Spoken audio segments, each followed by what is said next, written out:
Archaeologists have found a red sandstone Roman sarcophagus from the early 4th century during excavations on a school site in Cologne.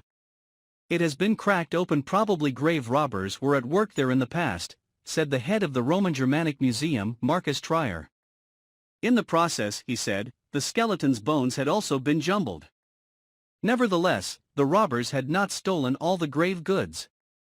During their excavation work in July, the archaeologists discovered 8 vessels made of ceramics and glass as well as bronze fittings in a niche, which probably came from a wooden box that is no longer preserved. At the moment we cannot say whether a woman or a man was buried here, says the director of the Roman Germanic Museum, Professor Dr. Marcus Trier. The wooden box could indicate a woman. Based on the grave goods in the sarcophagus, we assume that it was a wealthy person.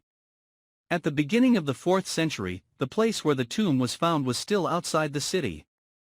It was a troubled time. Attacks by Germans on the Roman cities increased. There was also unrest within the empire. That's why people withdrew behind the city wall, explains Professor Trier. The dead were then buried in the abandoned suburbs. The sarcophagus is now being restored, he said, and may later be placed in the extension to the high school on whose grounds the burial site is located.